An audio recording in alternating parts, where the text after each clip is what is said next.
دا یو ورور سوال کړی دی او دا ډېر اهم سوال دی. وایي چې دا مسله نن سبا ډېره چلیږي را چلیږي چې په یو جومات کې چې جمع شوي او بیا څه کسان راننوځي دې جومات کې بله جمع کولی شي او که نه، ځکه چې بعضو حضراتو دې کې ډېره سختي کړې ده چې دویمه جمع جومات کې نه کېږي او هغې دپاره یې سخته فتوا او سخت الفاظ استعمال کړي دي. قرآن او حدیث په رڼا کې د دې مسلې څه حل دی؟ الجواب، اول خو دا مسله یادول پکار دی چې ګوره زمونږ کار هغه د قرآن او د حدیث سره دی. قرآن او حدیث زمونږ دین دی چې هغې کې چې دا کار جایز دی موږ ورته جایز وایو، چې حلال دی موږ ورته حلال وایو، چې هغه قرآن کې ورته الله حرام ویلي، د رسول صلی الله علیه وسلم په ژبه ویلي چې دا کار حرام دی، موږ ورته حرام وایو. و زمونږ دقه کار دی. لا تقدموا بین یدی الله ورسوله، د الله او د الله د رسول نه الله وایي مه مخکې کېږئ. او دین هم دقه دی، دین هم خبره د الله او خبره د رسول الله صلی الله علیه وسلم، بل څه شی نشته چې هغې ته موږ دین وایو. دین دا دی. اوس که د دې وضاحتونه کېږي او د دې خواوشا کې څه تاویږي را تاویږي نو هغې ته هم دین په دې وایو ځکه چې د قرآن او د حدیث په خواوشا کې دي. راځو دې مسلې ده، د دې مسلې حل د قرآن او د حدیث په رڼا کې. دویمه جمع کول په جومات کې، او چې دویمه جمع کله موږ وایو نو مطلب دا دی چې د دغه وخت مونځ یو پیر وشو ګټه جمع شوې ده او بیا وروسته کسان رالو جومات ته راننوتو دویمه جمع کول غواړي. د دې بعض صورتونه دي، بعضو حالاتو کې دا نه دي کول پکار او په بعضو کې کول پکار دي، یا کول روا دي بلکې مستحب دي. کم ټیم کې د دې نه منع کړی شوې ده یا کم صورت منع دی نو یاد کې یو دا دی او په دې باندې اتفاق دی. دا مسله اتفاقی دا اول د اتفاقی بیانو بری بل راځو. هغه دا ده که چېرته څه کسان اتفاق وکړي په دې خبره باندې چې موږ به همیشه دویمې جمعې له ځو نو دا صورت دې ته بعضو علماو مکروه ویلي، تر دې بعضو ته منع ویلي دي، دا نه دي روا. لکه ښه یو څو کسان دي ورته پته ده چې په دې ټیم باندې اقامت وشو مونځ کېږي، دوی ډډې لګولي دي موږ به وروسته ځان له بله جمع کوو. نو دویمه جمع خو دې لپاره نه چې ته د اولې جمعې نه پاتې شي.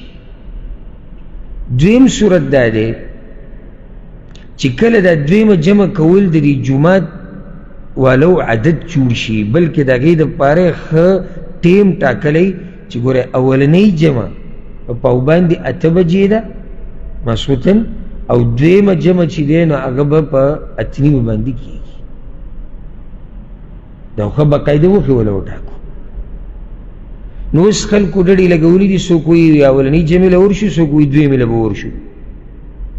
اتفاقي طور سره د دې نه منع کړی شوې ده یا بعضو علماو فتوا ورکړې ده مکروهه دي. نو دې کې خو اشکال نشته، د دوو صورتونو کې اشکال هغه نشته، په دې کې موږ اتفاق کوو. راځو اوس دې له چې جمع وشوه یو جومات کې او بیا څه کسان راننوتو جومات ته بغیر د اتفاق نه، خو رالو په دغه ورځ ناوخته شوی چې کله دوی جومات ته راورسېدو ویې کتو جمع شوې ده. اوس دوی دلته غواړي چې جمع وکړي بله، نو دا جمع دوی کولی شي او که نه. په دې کې یو صورت دا دی چې دا جومات د لارې جومات دي، جومات د لارې جومات دي. لکه خلک دوی تېرېږي را تېرېږي چې ټاکلی شوی امام یې نه وي چې څوک ور مخکې شو چې دا جمع ختمه شي نور راشي چې هغه لکه لارو کوچي کله سړی په سفر روان دي جوماتونه، نو دې کې تقریبا اتفاق د علماو دی چې دې کې دویمه جمع کول دا جایز دي، دویمه درېیمه څلورمه چې څوک یې، ځکه چې دا جومات د لارې دی یا د بازار جومات دی. مسله دلته دی چې کله جومات د محلي په دې کې دویمه جمع کېږي او که نه. بعضو علما ویلي وي نه، ولی وی جی دا خلقو کی سستی پیدا کئی او خلق بیا اولنی جمع لنرازی او داگی دا پارا سا آثار ذکر کی او سا روایات چاگه یا کمزوری دی او یا واضح ندی دیتا استدلال غلط کی دویم قول داده چی مستحب دی چی دویم جمعوشی مستحب اللہ پہ اجر ورکی او دا قول دا دلائل پرانا کی راجح دی او دا فتوہ او دا قول دا عبداللہ بن مسعود رضی اللہ عنہ دی او دا قول دا انس بن مالک رضی اللہ عنہ دی او دا فعل او امام احمد بن حنبل امام اسحاق بن راہوے امام عطا امام حسن دا طول دا فتوہ چی دویم جمع دا محلی پا جماعت کی خبرکو دا محلی پا جماعت کی چی کلا من شوی او کسان راشی دویم جمع کی نو دا کار مستحب دے ویجی دا مذہب کی نشتی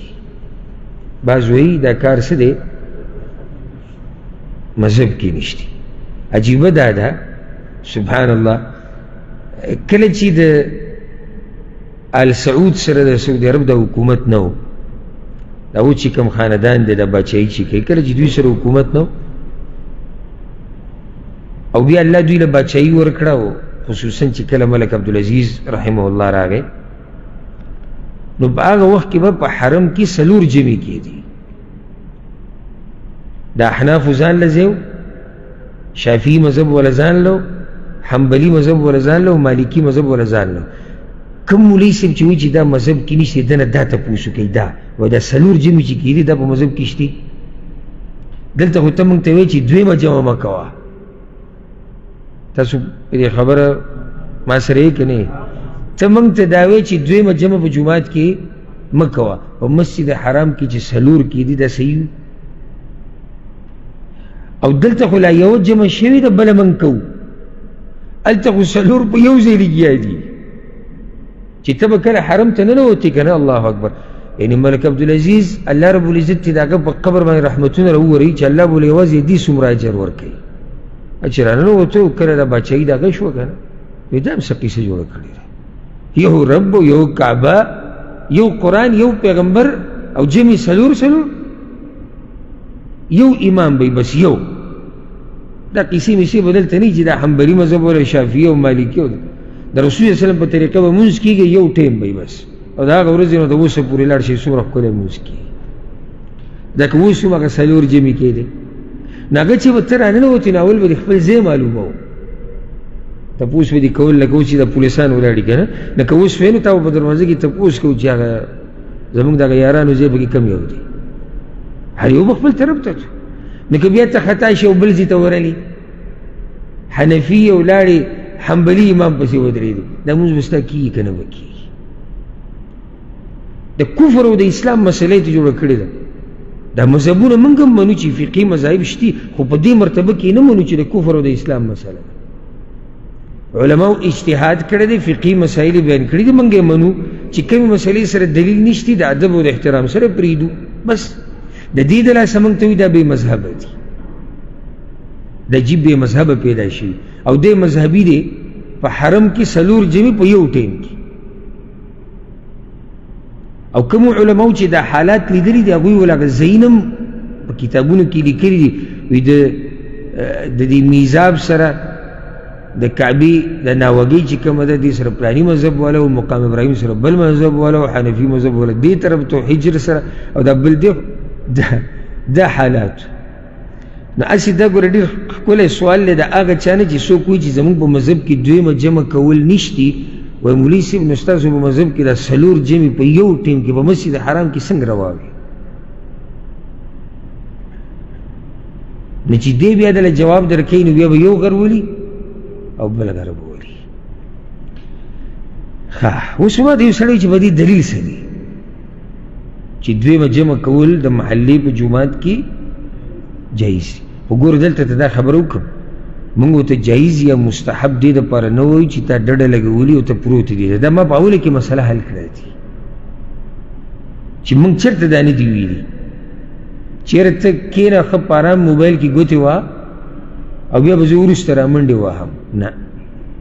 خو انسان دی اوده پاتې شو په لاره کې رش دی بیمارو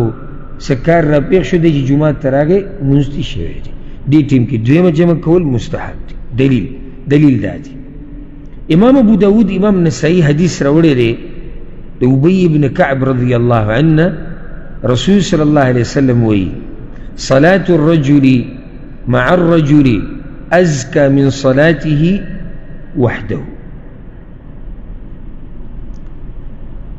د سړي مونځ د سړي سره دا مونځ غوره دی د هغه مونځ نه چې دی یوازې کوي وصلاته مع الرجلين أزكى من صلاته مع الرجل او د سړي مونځ د دوو سړو سره دا غوره دی د سنه د یو سره چې کوي وما كان أكثر فهو أحب إلى الله او څومره چې ډېرېږي عدد نو دا مونځ د الله خوښ دی نو چې جومات ته دوه کسان راننوتو او د دوی نه مونځ شوی دی نو دا چې دواړه ودرېږي دا مونځ د الله خوښ دی د دې نه چې دواړه یوازې ودرېږي یو ځای ته ورشي او بل ځای زموږ خلک دا چل کوي که دغه شان هغه حدیثونه ټول دې لپاره دلیل دی چې د جمع مونځ د یوازې مونځ نه 25 درجې غوره دی یو حدیث کې راځي 20 درجې غوره دی نو دا دلیل شو که نه ولې ته دا خلک محرومه کوې د دې اجر نه اوس هغوی راغلي دي 3 کسان دي 2 دي 4 دي 5 دي پرېږده چې الله ورته اجر ورکړي او په دې کې یو ډېر واضح دلیل هغه دا دی امام ترمذي دا روایت راوړی دی امام ابو داود هم راوړی چې رسول صلی الله علیه وسلم یو پیر د ملګرو سره ناستو جومات کې فدخل رجل بعد ان انتهت الصلاه یو سړی راغی او مونځ شوی یو سړی جومات ته راننوت مونځ شوی نو رسول صلی الله علیه وسلم وویل من یتصدق علی هذا فیصلي معه څوک به په ده باندې صدقه وکړي چې د ده سره مونځ وکړي دی چا ته ووایي کومو چې فرض مونځ کړی دی هغوی ته ووایي نو وایي چې فقام احد القوم فصلى مع الرجل نو په دې کسانو کې یو پاڅېدو او د هغه سره یې مونځ وکړو د سوچ خبره څه ده ګوره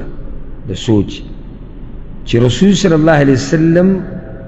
هغه کسانو ته ترغیب ورکوي چې هغوی مونځ کړی دی چې ده سره ودرېږي چې جمع وکړي نو چې د بهر نه دوه راشي او دواړو جمع نه ده کړې ته څنګه دوی ته وایي چې یوازې مونځ وکړي دې ځکه هغه چا چې فرض مونځ کړی دی هغه ته وایي څوک به صدقه وکړي نو دې پاسېد هغه څه ودرېد ده نفلي شو د هغه فرضي شو او چې د بهر نه 2-3 مطلب دا شو چې د دوی دپاره دا کار غوره دی او دا صدقه ده نو چې مونځ دواړو نه یې کړی نو د هغوی دپاره بیا ډېر غوره شو بل دلیل والا انس بن مالک رضی الله عنه باره کې راځي او دا روایت یا دا اثر امام بخاري معلقا راوړی دی امام عبدالرزاق هم راوړی دی چې هغې وپیر جومات ته راننوتو د هغه سره د هغه څه خادمانو یا غلامانو سره نو تپوس یې دوی جمع شوي تاسو مونځ کړی هغوی نه نو ودرېدو هغوی له یې جمع ورکړه عبدالله بن مسعود رضی الله عنه باره کې راځي امام ابن ابي شیبه رحمه الله دا اثر راوړی ښه صحیح سند والا دی چې هغه جومات ته راننوتو د هغه سره غټ غټ علماو امامانو علقمه مسروق اسود رحمه الله ټول ورسره چې دوی جومات ته راننوتو مونځ شوی نو دغه 3 کسانو له د امامتي ورکړه او دویمه جمع وکړه په دې نور هم دلایل دی خو په دې به اکتفا وکړو خلاصه د مسلې دا شوه چې کله د محلي جومات د محلي په جومات کې جمع شوي او څه کسان رالو دا د هغوی عادت نه دی خو څه عذر د لاسه لیټ شوي رالو نو د دوی دپاره دویمه جمع کول دا مستحب دي زه جایز نه یم مستحب دی الله ولا په دې اجر ورکوي او دا غوره د دې نه چې یو سړی ځان له ولاړي مونځ کوي والله اعلم